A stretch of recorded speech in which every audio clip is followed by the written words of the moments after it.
Hello guys, welcome to triple C online तैयारी .com। This is Kajal. Guys, आज से हम लोग स्टार्ट कर रहे हैं प्रैक्टिस सेट। गाइस, किसी भी एग्जाम के लिए आप चाहे किसी भी सब्जेक्ट का एग्जाम दे रहे हो, किसी भी ट्रेड से रिलेटेड प्रैक्टिस इज कंपल्सरी। ठीक है, देखिए गाइस, यहाँ पे आपको जो भी प्रैक्टिस सेट मिलेंगे वो आपके आने वाले एग्जाम के अकॉर्डिंग ही तैयार किए गए। ठीक है, क्वेश्चंस भले कम हो, जैसे यहाँ पे आपको 22 क्वेश्चंस मिल रहे हैं, आपके एग्जाम में 100 क्वेश्चंस आते हैं, बट ये उसी के अकॉर्डिंग तैयार किए गए हैं। स्टार्टिंग से आपको जितने भी, जब भी आपका एग्जाम है, लगातार आपके जो भी क्वेश्चंस आ रहे प्रैक्टिस सेट मिलते जाएंगे। आप डेली इस क्वेश्चन को खुद को इवेल्युएट करो और देखो कि कैसे आपके कौन कौन से आंसर सही हो रहे हैं, नहीं हो रहे हैं, क्या क्या प्रॉब्लम आ रही है। गाइस, यहाँ पे क्वेश्चंस को डिस्क्राइब करने के साथ साथ मैं वहां पे सारी चीजें बताऊंगी कि कैसे क्वेश्चंस आते हैं, नहीं आते हैं। तो इस सेशन को फर्स्ट से लास्ट तक देखना बिल्कुल मत भूलिएगा। ओके गाइस, अगर आप हमारे चैनल पे नए हैं और आपने हमारे चैनल को सब्सक्राइब नहीं किया है तो यहाँ पे आपको सामने दिख रहा होगा, नहीं तो आप जहाँ पे भी यहाँ देख रहे हो वहाँ पे सब्सक्राइब बटन दिख रहा होगा, सब्सक्राइब कीजिए। और सब्सक्राइब करने के बाद बेल आइकन को दबाना बिल्कुल ना भूलिएगा, क्योंकि जैसे ही आप बेल आइकन को प्रेस करेंगे हमारे आने वाली नई नई वीडियोस आपको शो करने लगेंगी। ठीक है, तो गाइस क्वेश्चन स्टार्ट करते हैं। क्वेश्चन नंबर 1, निम्नलिखित में से किसके माध्यम से इंटरनेट पर जानकारी खोज सकते हैं? यानी through which of the following one can search for information on the internet? Options are web manager, web browser, search engine और वेब सर्वर। ठीक है गाइस, सारे क्वेश्चंस के लिए आपको 5 सेकंड्स का टाइम दिया जाएगा। आप यहाँ कमेंट बॉक्स में अपना आंसर टाइप करिए। ठीक है, your time will be starts now.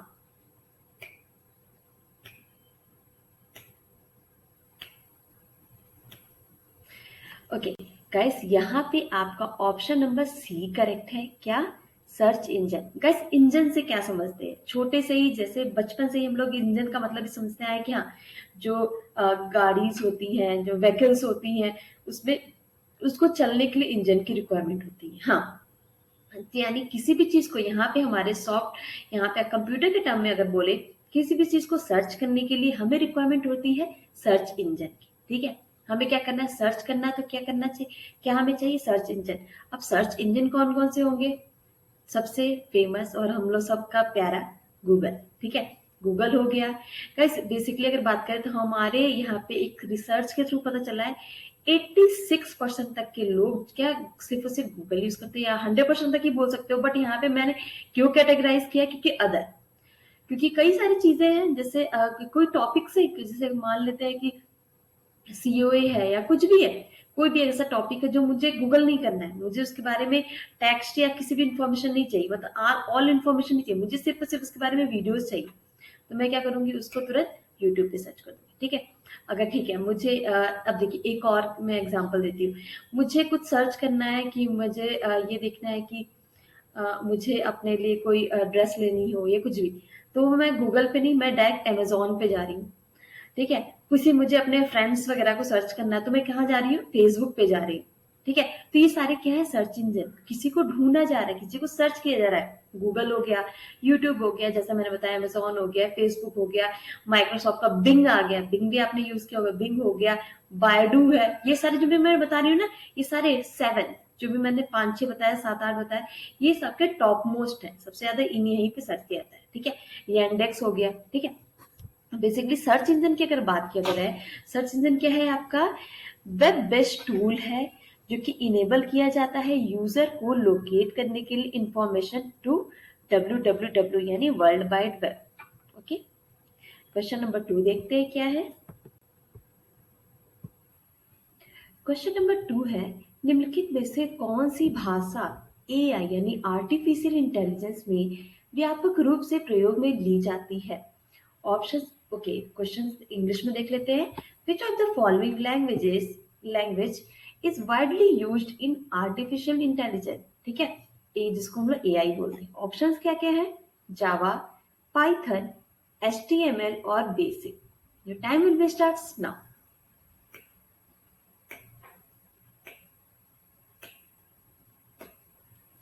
Guys यहाँ पे आपका option number B is correct, this is Python. Python के बारे में अगर आप नहीं जानते हो तो मैं आपको बता दूं, ये बहुत ही सिंपल लैंग्वेज है एज कंपेयर टू, अगर आप जावा से कंपेयर कर रहे हैं, अगर आप सी प्लस प्लस से कंपेयर कर रहे हैं, क्योंकि गाइस इसमें जो कई सारी यानी पाइथन में कई सारी जो लाइब्रेरीज होती हैं वही सारा का सारा काम कर देती है। तो 2 to 3 लाइन्स में ही आपके सारे प्रॉब्लम सॉल्व हो जाते हैं। ठीक है, बेसिकली अगर ये बोला जाए कि पाइथन क्यों यूज होता है, तो ये वेब और सॉफ्टवेयर डेवलपमेंट के लिए यूज होता है। ये यूज किया था डेटा एनालिटिक्स में, एमएल यानी मशीन लर्निंग में यूज करते हैं, यानी डिजाइनिंग में भी यूज करते हैं। यानी पाइथन, अब भाई इस पाइथन का बहुत ज्यादा स्कोप है इस टाइम। ठीक है, यहाँ पे इसको ये भी बोल सकते हैं कि बिगनर के लिए ये बहुत ज्यादा फ्रेंडली है, क्योंकि इसको कोई भी इजीली लर्न कर सकता है, चाहे आप इस प्रोफाइल से हो या तो ना हो। ठीक है, क्वेश्चन नंबर 3, निम्नलिखित में से कौन सा विभाग स्वच्छ भारत अभियान की देखभाल करता है? Which of the following department look after the स्वच्छ भारत अभियान? ऑप्शन देखते हैं क्या क्या है। Ministry of housing and urban affairs, second is Department of Foreign Affairs, third is Ministry of External Affairs, fourth is Ministry of Ministry of Skill Development and Entrepreneurship. Okay, your time will be starts now.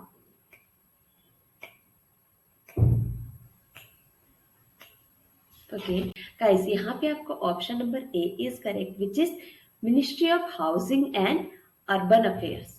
ठीक है, यहाँ पे किसकी बात की गई है? स्वच्छ भारत अभियान की। ठीक है, अगर हम बात करें स्वच्छ भारत, जो आपका ये मिशन था और जो आपका स्वच्छ भारत अभियान था या तो क्लीन इंडिया मिशन जो भी था, ये आपका कब आया था? 2014 में। कब आया था? 2014 में। इसके ऑफिशियल वेबसाइट अगर बोले, एग्जाम में आता नहीं, मैं आपको आपके नॉलेज के लिए बता दूं, स्वच्छ भारत .my यानी mygov.in। ठीक है, ये कब लॉन्च हुआ था? ये आ सकता है आपके एग्जाम में 2014 में। क्या ये अभी एक्टिव है? हाँ, ये बिल्कुल अभी एक्टिव है। मतलब जब तक पूरे इंडिया क्लीन नहीं हो जाएगी तब तक ये एक्टिव ही रहेगा। किसने लॉन्च किया था? हमारे प्राइम मिनिस्टर नरेंद्र मोदी जी। ठीक है, क्या इसका स्लोगन यही था, क्लीननेस के लिए। ठीक है, तो कहाँ किया था? ये अपनी राजधानी न्यू दिल्ली में। क्वेश्चन नंबर 4 देखते हैं, मार्जिन ऑफ पैराग्राफ की शुरुआत के बीच में छोड़ी गई यह जगह क्या कहलाती है? What is a space left between the margin and the beginning of a paragraph is called? Option देखते क्या क्या है? गटर, इंडिटेशन, मार्जिन और spacing. The time will start now.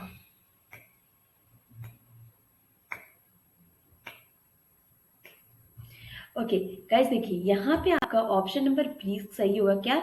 Indentation. ठीक है, अब ये होता क्या है? ठीक है, अगर जिन्होंने नाम ना सुना तो बता दूं, ये क्या होता है? एक ब्लैंक या तो एक ऐसी खाली सी जगह, या तो किसी भी चीज के स्टार्टिंग में, या तो फिर कोई लाइन लिखने के लिए या पैराग्राफ लिखने के लिए जो जगह छोड़ी जाती है।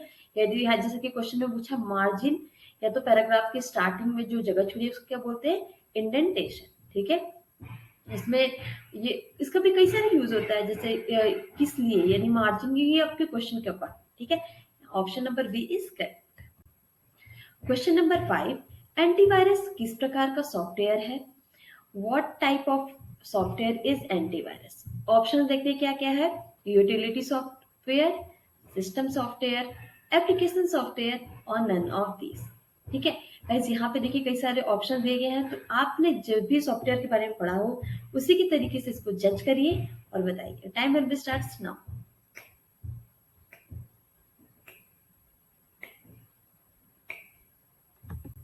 गाइस, यहाँ पे आपका ऑप्शन नंबर बी सही है। क्या? Utility software. ठीक है, यूटिलिटी सॉफ्टवेयर के बारे में अगर आप नहीं जानते हो तो ये भी देखते हैं। Utility software is a software design to help analyse, configure, optimise और मेंटेन अ कंप्यूटर। ठीक है, ये सारे तो फेमस नाम है, इसका तो नाम आपने सुना ही होगा। एनालाइज करना, कॉन्फ़िगर करना, ऑप्टिमाइज करना, मेंटेन करना। ठीक है, ये आपको क्या करता है? ये यूज होता है सपोर्ट द कंप्यूटर इंफ्रास्ट्रक्चर के लिए। किस चीज के लिए होता है? कंप्यूटर के इंफ्रास्ट्रक्चर के लिए यूज होता है। आपका कॉन्ट्रास्ट करने के लिए जो भी एप्लीकेशन सॉफ्टवेयर है, इसका बेसिकली एम क्या होता है? Directly performing task for the benefit ordinary users. ठीक है। ये आपका जो यूटिलिटी सॉफ्टवेयर सिस्टम है, ये आपको हेल्प करता है, मेंटेन करता है प्रॉपर और smooth functioning of the computer system, यानी हमारा कंप्यूटर सिस्टम अच्छे से काम करता है। बट इसके कई सारे एग्जाम्पल है, ठीक है। अभी देखिए आपने बोला कि मैंने बोला कि सही से काम करता रहे, बट इसी देखिए एंटीवायरस भी जो है और जो सारी चीजें हैं, सब वायरस भी हम ही लोगों ने बनाया, एंटीवायरस भी हम ही लोगों ने बनाया, ठीक है। तो देखिए मैंने क्या बोला, सिस्टम अच्छी तरीके से काम करता रहे, तो इसका एग्जाम्पल में आपको क्या आ जाएगा, एंटीवायरस। एंटीवायरस टाइप का सॉफ्टवेयर, फाइल मैनेजमेंट के जो भी टूल्स होते हैं, कंप्रेशन जो आपका कंप्रेशन वाले जो भी टूल्स होते हैं, डिस्क मैनेजमेंट के सारे टूल्स होते हैं, ये सारे किसके एग्जांपल हैं, आपके यूटिलिटी सॉफ्टवेयर के, ठीक है। क्वेश्चन नंबर 6, वीआई एडिटर के साथ एकल वर्ण को हटाने के लिए निम्न में से किस कमांड का इस्तेमाल किया जाएगा? Which of the following command will be used to delete a single character with VI editor? Guys देखते हैं ऑप्शन क्या क्या है, ए, एक्स, वाई और Z. Your time will starts now.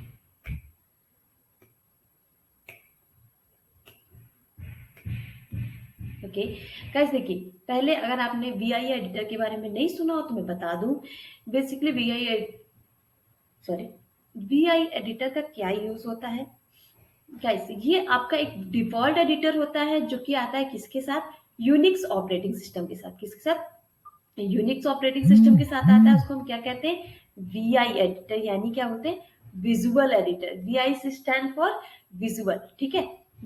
इसमें हम क्या करते हैं, किसी भी फाइल को क्या एडिट कर सकते हैं जो अगर वहां पे एग्जिस्ट करती हो, ठीक है, या तो फिर हम नई फाइल भी बना सकते हैं स्क्रैच के थ्रू, ठीक है। और हम लोग क्या बोलते हैं, किसी भी फाइल को रीड करने के भी इसमें काम कर सकते हैं। वीआई, और या तो फिर हम इसको विजुअल एडिटर भी बोल सकते हैं, is a default text editor that's come to most Linux system में भी, यानी आप क्या समझ रहे हो, लिनक्स में भी आ गया, यूनिक्स में भी आ गया, ओके। ओके यहाँ पे ये नहीं बताया मैंने, जिसमें ऑप्शन यहाँ पे बी सही होगा क्या, एक्स। यहाँ क्या पूछा, वीआई एडिटर के साथ एकल वर्ड को हटाने के लिए, ठीक है, सिंगल कैरेक्टर को हटाने के लिए कौन से शॉर्टकट की का यूज किया जाता है, एक्स, यानी option number B is correct. Command का यूज किया था X command, okay. Question number 7, निम्नलिखित में से कौन सा स्टोरेज बिजली बंद होने के बाद भी अपने डेटा को बरकरार रखता है, यानी which of the following storage retains your data even after power off? Options are non-volatile storage, volatile storage, sequential storage or direct storage. Your time will starts now.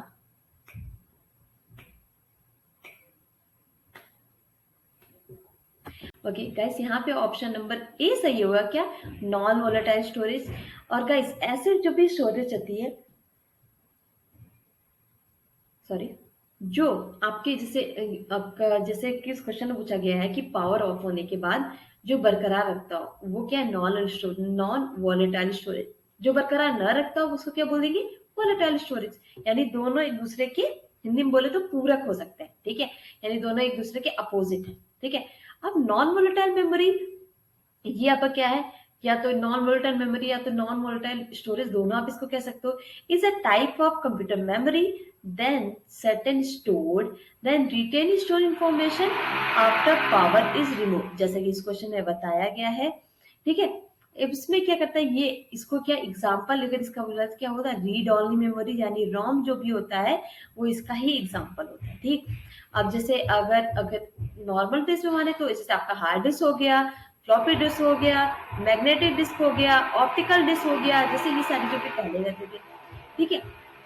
अब देखिए ये आपको पेपर टेप पंच कार्ड, ये अब आपका volatile में अगर मानिए जो कि आपका सेकंड ऑप्शन है, जो ये क्या हो गया, रैम, यानी रैंडम एक्सेस मेमोरी, यानी सिस्टम जैसे ऑफ होगा सारी चीजें अपनी अपने अपने के आप रिमूव हो जाएंगे, ओके। ओके गाइस, सेशन अच्छा लग रहा हो, क्वेश्चंस अच्छे लग रहा हो, समझाने का तरीका अच्छा लग रहा हो, जल्दी से सेशन को लाइक कर दीजिए, क्योंकि आपके लाइक करने से हमें बहुत ज्यादा मोटिवेशन मिलता है, okay. Question number 8, Pokemon go से क्या आशय है, what is mean by Pokemon go? क्या है ये, क्या है कोई डिजिटल गेम है, क्या वर्चुअल गेम है, कोई एंटीवायरस है और स्प्रेडशीट है, okay. Your time will starts now.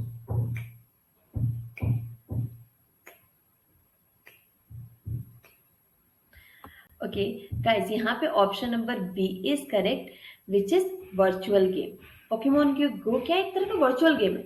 अगर आपने नहीं खेला हो तो मैं बता दूं, वैसे सही बताऊं तो मैंने भी नहीं खेला है, बट मैंने इसके बारे में सुना बहुत, क्योंकि जब ये गेम आया था तो मेरे पास बहुत अच्छा स्मार्टफोन नहीं था, नहीं तो मैं जरूर खेलती क्योंकि इस तरह के वर्चुअल गेम को खेलने में मुझे बहुत ज्यादा इंटरेस्ट है। ठीक है, तो क्या इसमें क्या होता था कि एक आपके फोन के सामने एक वर्चुअल आपके लाइफ आप जो आपके फोन के सामने एक पोकेमोन टाइप का जो भी कैरेक्टर रहता है वो सामने आता है और आपको उसको कैच करना होता है। ये इस तरह एक मतलब आप अपनी लाइफ को अपने डेली लाइफ को एक वर्चुअल लाइफ से कनेक्ट कर देते हैं, इसलिए इसको क्या बोलते हैं virtual game. Okay, option number B is correct. Question number 9, एक स्क्रीन पर कितने रंग के बिंदु एक रंग का पिक्सल बनाते हैं? How many color dots make up a pixel for a single color on a screen? Options are 100, 3, 11 और 2। Guys, यहाँ पे option number B is correct which is 3। ठीक, क्या था क्वेश्चन? एक स्क्रीन पर कितने रंग के बिंदु एक रंग का पिक्सल बनाते हैं, यानी 3 रंग के बिंदु एक रंग का पिक्सल बनाते हैं। ठीक है गाइस, अगर पिक्सल की बात बोले तो in a digital imaging a pixel, या तो उसको हम ये भी बोल सकते हैं और अ पिक्चर एलिमेंट। ठीक है, ये क्या है? इज अ स्मॉलेस्ट आइटम और इंफॉर्मेशन इन एन इमेज, यानी कोई भी इमेज की जो सबसे छोटी इंफॉर्मेशन अगर बोल सकते हैं तो क्या है?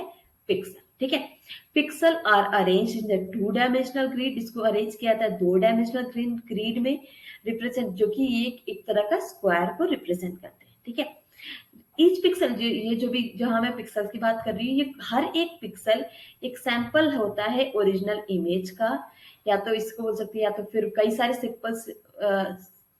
कई सारे पिक्सल्स को मिला के आपका ये इमेज बनता है। ठीक है, अगर साइज ऑफ ए पिक्सल की बात करें कि एक पिक्सल आपका कितना बड़ा होता है, पिक्सल की साइज की बात करें तो रफली 1.96 इंच का। अब आप सोच रहे हो कि 1 इंच इतना छोटा सा होता है, 1/96, सोचो कितना छोटा होगा। ठीक है, तो उतने को एक पिक्सल का वो दिया जाता है। ठीक है, यानी 26 mm की, अब ये सोच लो कि एक पिक्सल का साइज होता है, तो ये बहुत ही ज्यादा छोटा होता है कि हम नॉर्मल आंखों से नहीं देख सकते। ठीक है, क्वेश्चन नंबर 10, निम्नलिखित में से किस विकल्प का प्रयोग लिब्रे ऑफिस इम्प्रेस में इमेज टेक्स्ट का रंग और बॉक्स बदलने के लिए किया जाता है? यानी which of the following option is used to change the colour and box of image text in LibreOffice Impress? Options क्या क्या है? बैकग्राउंड कलर स्कीम्स, ड्राइंग और text. Your time will be starts now.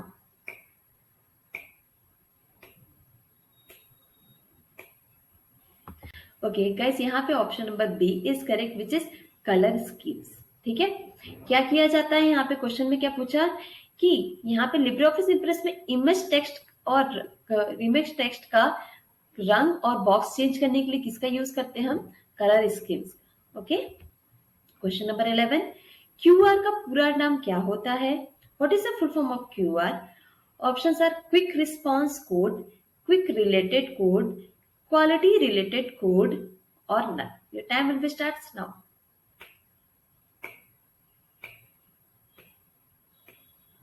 Okay guys, यहाँ पे option number A is correct which is quick response code. ठीक है, QR ये आपका सही आंसर है। देखिए, ये आपका क्विक रिस्पॉन्स क्या है? जैसे कि वही है जो हम लोग क्यूआर कोड, वही है जो आजकल इतना फेमस हो गया है, तो सब्जी वाले से लेके बड़े बड़े शोरूम तक सब लोग क्यूआर कोड सामने शो करते हैं, जिसके थ्रू आप पेमेंट कर सकते हो। क्विक रिस्पॉन्स कोड एक तरह का ऐसा मेथड है जो अलाउ करता है मैन्युफैक्चरर्स को या तो फिर किसी रिटेलर्स को कम्युनिकेट करने के लिए आपके जो भी इन्वेंट्री की वाली नीड्स है और जो भी उसके सेल्स है, और उसको असेंबल करने के लिए रियल टाइम में। ठीक है, क्विक रिस्पॉन्स जो आप क्विक रिस्पॉन्स स्ट्रेटेजी की अगर बात करें तो आजकल ये इतना ज्यादा फेमस हो गया है, उसको अडॉप्ट कर लिया गया है सप्लाई चेन के रूप में। ठीक है, वेयर अगर बात करें उनको मेंबर्स क्या करते हैं? कलेक्ट करते हैं timely market information for better forecasting. Okay, question number 12, Ubuntu Touch से क्या आशय है? What is mean by Ubuntu Touch? Options are Ubuntu Touch pad, Ubuntu assistant, Ubuntu mobile version और इनमें से कोई नहीं। Okay, guys, your time will be starts now.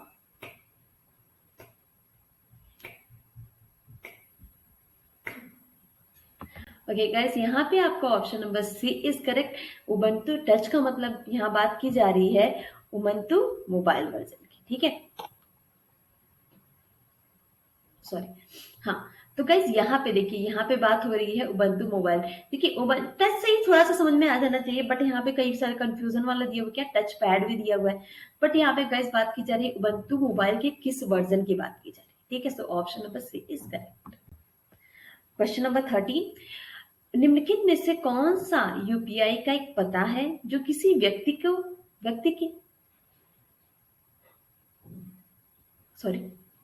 के बैंक खाते की विशिष्ट पहचान करता है?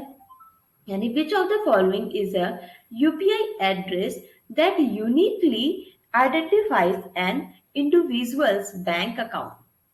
Your options are payment address, primary address, unique address और bank address. Your time will be starts now.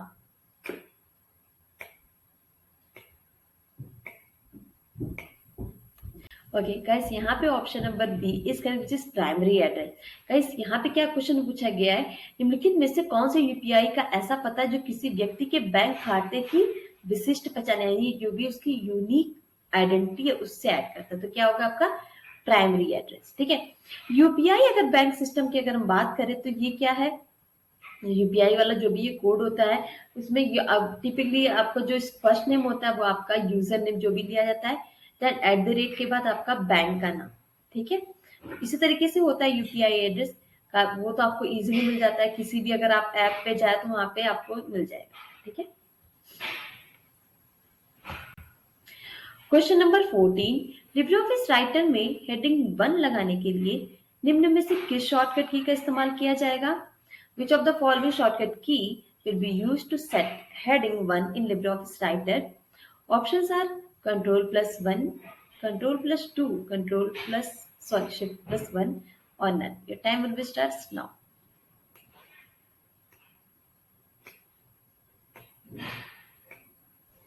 Okay guys, यहाँ पे option number A is correct, which is Control+1। Heading 1 के लिए Control+1, हेडिंग 2 के लिए Control+2, हेडिंग 3 के लिए Control+3, ठीक है, ये रख लो, ठीक। यहाँ बात हो रही है लिब्रे ऑफिस राइटर में। गाइस ये लिब्रे ऑफिस राइटर ये आपका फ्री और open source code word processor है, ठीक है। जैसे आप ऑफिस में वर्ड यूज करते हैं इसी तरह के यहाँ पे भी आप इसको यूज करेंगे। ये आपका डेस्कटॉप पब्लिशिंग कंपोनेंट है लिब्रे ऑफिस सॉफ्टवेयर पैकेज के थ्रू, ठीक है। और इसके ये कौन कौन से ओएस के साथ काम करता है, Linux, FreeBSD, Mac OS X and Microsoft Windows की तरह, ठीक है। इसके एक दो अगर मैं शॉर्टकट्स बता दूं, F2 अगर आप क्लिक करते हो तो फॉर्मूला बार ओपन हो जाता है, Control+F2 करते हो तो इंसर्ट फील्ड्स आ जाती है, जल्दी अगर जो याद होगा तो जल्दी नोट डाउन कर लेना। F3 करते हो तो कंप्लीट कर देता है ऑटो टेक्स्ट को आपका, F4 कर देते हो तो ओपन डेटा सोर्स व्यू आपको शो करने लगता है, ठीक है। Control+F3 करते हो तो क्या होता है, एडिट करता है ऑटो टेक्स्ट को। Shift+F4 करते हो तो क्या होता है, सेलेक्ट करता है नेक्स्ट फ्रेम को, ओके। नेविगेशन के लिए, नेविगेट के लिए आप यूज करते हो F5, ठीक है। बस इतना बहुत हो गया। Control+Shift+F5 में बता दूं तो ये नेविगेट ऑन और गो टू पेज नंबर के लिए किया जाता है, ओके। बहुत ज्यादा शॉर्टकट कीज बताऊंगी एक बार में तो बड़ा कंफ्यूज होगे, वैसे मैंने शॉर्टकट कीज के लिए एक अलग से आपको बनाया हुआ है, एक पूरा का पूरा प्लेलिस्ट नहीं देखा हो तो जल्दी से देख लीजिए। ओके गाइस, अगर आप हमारे चैनल पे नए हैं, सब्सक्राइब नहीं किया, जल्दी से सब्सक्राइब कर दीजिए और बेल आइकन को दबाना बिल्कुल मत भूलिएगा। Question number 15, Bing web browser किसके द्वारा डेवलप किया गया है? Bing web browser is developed by, option देखते क्या क्या है, गूगल, एप्पल, IMD और Microsoft. Your time will be starts now.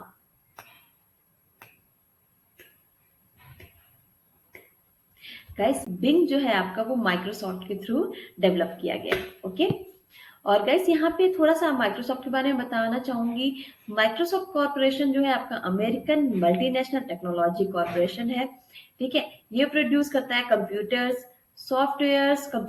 Produce करता है computer software, consumers, electronics, personal जो भी कंप्यूटर यानी पीसी भी ये प्रोड्यूस करता है और उससे रिलेटेड सर्विसेज, ठीक है। ये इसकी सीईओ जो है हमारे इंडियन सत्या नंडेला, ये 4 फरवरी 2014 से अभी तक है, ठीक है। इसका फाउंडेशन कब हुआ था? इसका फाउंडेशन हुआ था माइक्रोसॉफ्ट का 4 अप्रैल 1975 में न्यू मैक्सिको, यूनाइटेड स्टेट्स में, ठीक है। चेयरपर्सन भी हमारे सत्या नडेला ही है, चेयरमैन और चीफ एग्जीक्यूटिव ऑफिसर, ठीक है। इसका फाउंडर्स कौन कौन है? इनके फाउंडर्स है बिल गेट्स और पॉल एलन, ठीक है। तो बहुत सारी चीजें बता दी थी, सब्सिडरीज की बहुत सारी है, गिटहब है, लिंक्डइन कॉर्पोरेशन है, बहुत सारी चीजें, इतनी सारी चीजें आप याद नहीं कर पाओगे, जो जो मेन चीज थी वो मैंने बता दी। क्वेश्चन नंबर 16, निम्न में से किस प्रिंटर में टोनर का उपयोग होता है? यानी toner is used in which of the following printers? Options are inkjet, laser, flat printer और none of this. Your time will start now.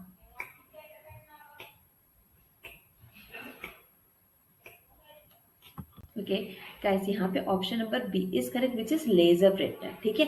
यहाँ पे किस पे प्रिंटर में टोनर का प्रयोग होता है? लेजर प्रिंटर में, ठीक। लेजर इंकजेट प्रिंटर जो भी आपका है वो बेस्ट सूटेड प्रिंटर होते हैं किसके लिए? For small image heavy documents के लिए, लाइक आपका फोटोज, स्कूल के जो भी प्रोजेक्ट्स होते हैं। If you are looking for a printer that can handle heavy volumes of text based documents, then laser printer आपके लिए बहुत ही ज्यादा अच्छा है, ठीक है। ये इफिशियंट और आपका इकोनॉमिकल चॉइस हो सकता है, ठीक है। अब यहाँ पे बात करेंगे, अगर हम क्या, ये बेसिकली क्या यूज होता है? ये प्रिंट करता है large volumes of the computer quickly and efficiently, basically ये इसका स्पीड बहुत तेज होता है, okay. Question number 17, review of scale को यह बताने के लिए कि हम सेल में एक शर्त दर्ज कर रहे हैं, इसके लिए हमें किसका इस्तेमाल करना पड़ेगा? एक सेल में एक सूत्र यानी फॉर्मूला, ठीक है। Which of the following is used to tell libre of scale that we are entering a formula in a cell? यानी बेसिकली क्वेश्चन ये पूछा जाता है कि कोई भी फॉर्मूला लिखने से पहले आप कौन से यहाँ पे जो ऑप्शन दिए हुए किसका आप यूज करोगे? ऑप्शन देखिए क्या है, आपका पहला दिया हुआ है S, second is equal to, third is आपका hashtag, fourth is plus. Your time will be starts now.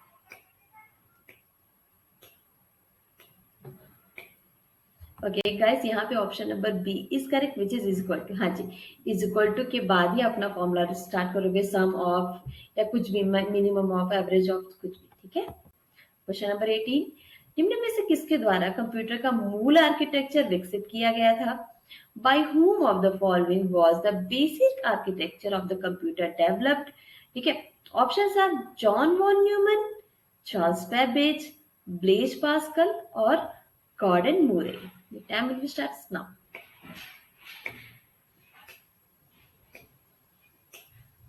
Okay guys, यहाँ पे option number A is correct which is John von Neumann. जो भी टेक्निकल से होंगे, जो भी IT के होंगे, तो उन्होंने इनके बारे में बहुत ज्यादा चीजें पढ़ी होंगी, ठीक है। जो नहीं हो तो भाई उनको तो मैं बता दे रही हूँ कौन है जॉन वॉन न्यूमन, ठीक है। जॉन वॉन न्यूमन इज ये भी आपका अमेरिकन मैथमेटिशियन थे, ये आपका फिजिसिस्ट भी थे, कंप्यूटर साइंटिस्ट भी थे, इंजीनियर है, पॉलीमैथ थे। मतलब सोचो कितनी ज्यादा नॉलेज थी इनके पास। ये आपका जनरली रिगार्डेड किया गया था क्या? फोरमोस्ट मैथमेटिशियन के लिए for his time and said to be the last representative of great mathematician. So समझ रहे हो, लास्ट यानी उसके बाद कोई इतना अच्छा मैथमेटिशियन नहीं मिला, यानी गणितज्ञ नहीं मिला, ठीक है। ये कब पैदा हुए थे? ये पैदा हुए थे 1903 में, बहुत पहले हंगरी में पैदा हुए थे ये, ठीक है। और 1957 में इनका देहांत हो गया। वहीं पे इनको बहुत सारा अवार्ड्स मिला था, Enrico Fermi awards, medal of the merit, रोशम memorial prize, medal of freedom, बहुत सारा, ठीक। इनकी वाइफ थी, इनकी दो वाइफ थी, दोनों की दोनों एक्सपायर कर चुकी हैं, इनके दो बच्चे हैं, ठीक है। बहुत सारी चीजें थी, अब इतना काफी है इनके लिए। ओके, नेक्स्ट क्वेश्चन की तरफ चलते हैं। क्वेश्चन नंबर 19, VLSM का पूरा नाम क्या होता है? What is the full form of VLSM? Okay, option देखते क्या क्या है। Version length subnet masking, variable length surface masking, version length surface masking और variable length subnet masking. The time will starts now.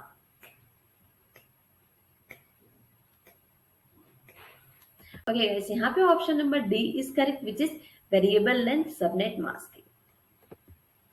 Question number 19, okay 19 तो हो गया। Question number 20, निम्नलिखित में से किस बैंक ने पहली बैंक ने भारत में पहली बार क्रेडिट कार्ड पेश किया था? Which of the following bank introduced a credit card for the first time in India? Options are SBI यानी State Bank of India, UBI यानी Union Bank of India, Bank of India यानी BOI और CBI यानी Central Bank of India. Time will be starts now.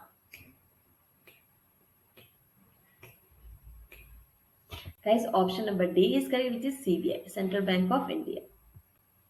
Question number 21.